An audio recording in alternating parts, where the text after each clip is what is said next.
ప్రధానమంత్రి మోడీ గారు చేసిన సూచనలు చాలా అన్యాయంగా ఉన్నాయి. ఆయన చేస్తాడు, మనం ఆయన అంగీకరించాలి, దాని పర్యవసానాలు మీరు అనుభవించాలని చెప్పేసి చెప్తున్నాడు. ఇది ఆమోదయోగ్యం కాదు. ఆఖరికి పాకిస్తాన్ మధ్యవర్తిత్వం వహించాల్సిన అవసరం ఉంది. మధ్యవర్తిత్వం వహించగలిగే శక్తి మనకుంది, ఆ తాహత్తు మనకుంది. ఒకటి బంగారం కొనాలా లేదని చెప్పేసి ప్రజలు నిర్ణయించుకుంటారు. మోడీ గారు చెప్పాల్సిన అవసరం లేదు. ఇవాళ ట్రంప్ ఎక్కడో యుద్ధం చేసి ప్రపంచాన్నంతా అల్లకల్లోలం చేస్తుంటే ట్రంప్ కోసం మనల్ని ఇళ్లలో కూర్చోమని చెప్పేసి మోడీ గారు చెప్పడం అంటే ఏం బాధ్యత రాహిత్యం తప్ప ఇంకోటి ఏమి. దేశవ్యాప్తంగా ప్రధాని నరేంద్ర మోడీ వ్యాఖ్యలు చేసినటువంటి వ్యాఖ్యలు ఏవైతే సూచనలు ఉన్నాయో దానిపై ఇప్పుడు చర్చనీయాంశం అవుతుంది. అయితే ఇప్పుడు దీనిపై మనతో మాట్లాడేందుకు సిపిఎం పోలిట్ బ్యూరో సభ్యులు బివి రాఘవులు ఉన్నారు. సార్ చెప్పండి, అసలు ప్రధాని మోడీ చేసిన సూచనని మీరు ఏ విధంగా చూస్తున్నారు, అసలు ప్రజలు ఏ విధంగా అర్థం చేసుకోవాలి? ప్రధానమంత్రి మోడీ గారు చేసిన సూచనలు చాలా అన్యాయంగా ఉన్నాయి. ఎవరో చేసిన నేరానికి ఈ దేశంలో ప్రజల్ని అనుభవించమని చెప్పేసి చెప్తున్నారు. ఆయన మిత్రుడు, ఆయన బాసు ట్రంప్ గారు నేరం చేశాడు. ఆయన ఈరోజు మనకి గ్యాస్ కానీ ఆయిల్ కానీ రాకుండా ఈరోజు పర్షియన్ గల్ఫ్ను దిగ్బంధనం చేశాడు. దాన్ని ప్రశ్నించి తన మిత్రుడిని ఒప్పించి ఆ దిగ్బంధనం తీసివేసేదానికి పూనుకోకుండా ఆయన చేస్తాడు, మనం ఆయన అంగీకరించాలి, దాని పర్యవసానాలు మీరు అనుభవించాలని చెప్పేసి చెప్తున్నాడు. ఇది ఆమోదయోగ్యం కాదు. అందుకని ఇక్కడ ప్రజలకు ఏ రకమైన భారం లేకుండా ప్రభుత్వం భరించాలి. ప్రభుత్వానికి భారం కాకుండా ఉండాలంటే యుద్ధం ఆపి దిగ్బంధనం ఎత్తేసేదానికి చర్యలు తీసుకోవాలి. ఆ రకంగా మోడీపై ఒత్తిడి తీసుకొచ్చేదానికి చేయాలి. ఒత్తిడి చేయాలంటే ఫస్ట్ ఇది అన్యాయం అని చెప్పేసి ఖండించాలి. అన్యాయం అనే ఖండించి కూడా ధైర్యం చేయలేకపోతే ఇక మోడీ ట్రంప్ మీద ఏ రకంగా ఒత్తిడి తీసుకొస్తారు. ఆఖరికి పాకిస్తాన్ మధ్యవర్తిత్వం వహించాల్సిన అవసరం ఉంది. మధ్యవర్తిత్వం వహించగలిగే శక్తి మనకుంది, ఆ తాహత్తు మనకుంది. ఆ స్నేహం ఇరాన్ తోటి ఉంది, మోడీకి ట్రంప్ గారితో ఉంది. చిరకాల నుంచి మిత్రుడుగా ఇరాన్ ఉన్నారు. కాబట్టి మధ్యవర్తిత్వం వహించే అవకాశం కూడా వదులుకొని ఈరోజు అమెరికాకు దాసోహం కావాల్సిన పరిస్థితి లేదు. అందుకని వెంటనే ఈ యుద్ధ విరమణ కోసం, దిగ్బంధనం ఎత్తివేయడం కోసం భారత ప్రభుత్వం ముందుకు రావాలి. ట్రంప్పై ఒత్తిడి చేయాలి. అవసరమైతే అన్ని దేశాలను కూడగట్టి అమెరికాను ఒంటరిపాటు చేయడం ద్వారా దీన్ని పరిష్కరించేదానికి పూనుకోవాలి. భారతదేశం లాంటి దేశంలోని బంగారంకి ఎంత ప్రాముఖ్యత ఉందో అందరికీ తెలిసిన విషయం. కానీ ఇప్పుడు బంగారం కొనుగోలు ఆపు చేయమని చెప్పన్నారు. నిజంగా సాధ్యం అవుతుందా? రానున్న రోజులు ఇంకా పెరిగిపోతూ ఉంటే ప్రజల పరిస్థితి ఏ విధంగా ఉంటుంది? ఒకటి, బంగారం కొనాలా లేదని చెప్పేసి ప్రజలు నిర్ణయించుకుంటారు. మోడీ గారు చెప్పాల్సిన అవసరం లేదు. కొనలేకపోతే కొనరు. కొంతమంది మా అంబానీ గారికి, అదానీ గారికి ధరలు ఎంత పెరిగితే ఏమిటి కొనుగోలు చేయడానికి? వాళ్ళు 1,00,000 రూపాయలకి పెరిగినా, 2,00,000 రూపాయలకి పెరిగినా వాళ్ళకి పెద్ద ఇబ్బందులు కొనుగోడానికి. అందుకని ఈయన చెప్పాల్సిన అవసరమే ఉంది. సామాన్య ప్రజలను కొనుగోలు చేయొద్దు అంటున్నాడు. ఎందుకు కొనుగోలు చేయొద్దు అంటున్నాడంటే ఈ మన గ్యాసు ఆయిల్ దొరకటం లేదంటున్నాడు. సామాన్య ప్రజలు ఎంత కొనుగోలు చేస్తారు? ముక్కు పొడకలకును తాడిబొట్లకు కొనుగోలు చేస్తే బంగారం ఆయన సమస్య పరిష్కారం చేస్తుందా? ఆయన చెప్పదలుచుకుంది ఏంటంటే మీరందరూ బంగారం కొనుగోలు చేయొద్దని నేను చెప్పాను, మీరు వినలేదు.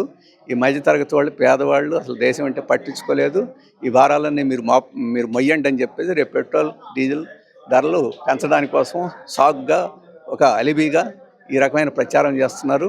వాస్తవంగా నిజంగానే ప్రజలందరూ కొనడం మానేస్తే లక్షల సంఖ్యలో ఉపాధి కోల్పోతారు. వాళ్ళందరూ చిన్న చిన్న కార్మికులు, ఇట్లాంటి వాళ్ళు.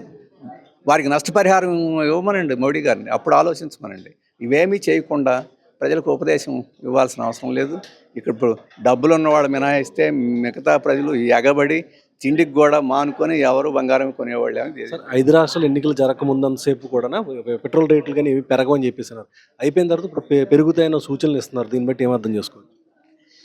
అన్ని పార్టీలు ఎన్నికలకు ముందు ఒక రకంగా మాట్లాడతారు, ఎన్నికల తర్వాత ఒక రకంగా మాట్లాడతారు. మోడీ గారు ఏమి ఎక్సెప్షన్ ఏమి కాదు. ఎన్నికలకు ముందు మేము పెంచమని చెప్పేసి ప్రకటించారు, ఓట్లు వేయించుకున్నారు, గెలిచారు. ఇప్పుడు కూడా మేము పెంచం, మీరే సర్దుకోండి అంటున్నారు. మీరు సర్దుకోలేదని రేపు ఎప్పుడో పెంచుతారు. అది కూడా ఒక మోసమే.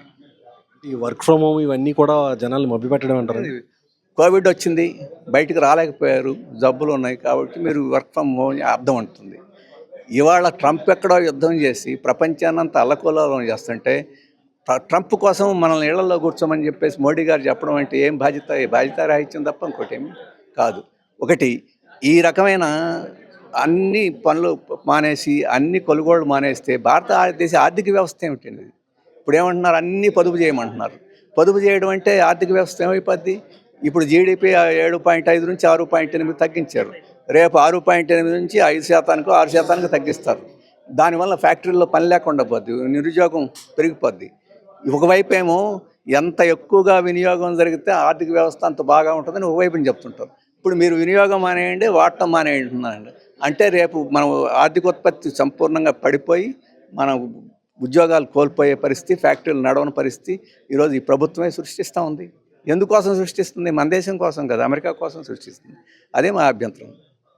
సరే, ఈ మధ్య కొంచెం ఎక్కువగా సోషల్ మీడియాలో అంటే ఎప్పుడైతే మోడీ సూచనలు చేశారో తర్వాత నుంచి ఎక్కువగా వస్తున్న పుకార్లు ప్రచారాలు ఏంటంటే వీళ్ళ జీతాల్లో వీళ్ళకి ఇచ్చే బెనిఫిట్స్లను కట్ చేసుకోవచ్చు కదా, ముందు ప్రజల మీద ఎందుకు భారం మోపుతున్నారు అని చెప్పి అంటున్నారు. దీన్ని మీరు ఏమనుకోవచ్చు? అంటే ఉద్యోగులు కార్మికులు కూడా ప్రజలే ఒకటి.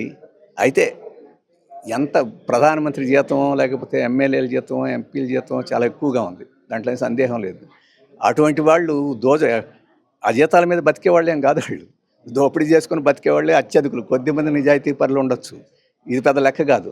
అయినా సాధారణ ప్రజల ఆదాయంతో పోలిస్తే వాళ్ళకి చాలా ఎక్కువ జీతాలు వస్తున్నాయి. కాబట్టి ఆ జీతాలన్నీ కత్తిరించాలని చెప్పేసి, తగ్గించాలని చెప్పేసి ప్రజలకి ఆగ్రహం రావడం చాలా సహజం. దాన్ని మనం ఏమీ తప్పుపట్టాల్సిన అవసరం లేదు.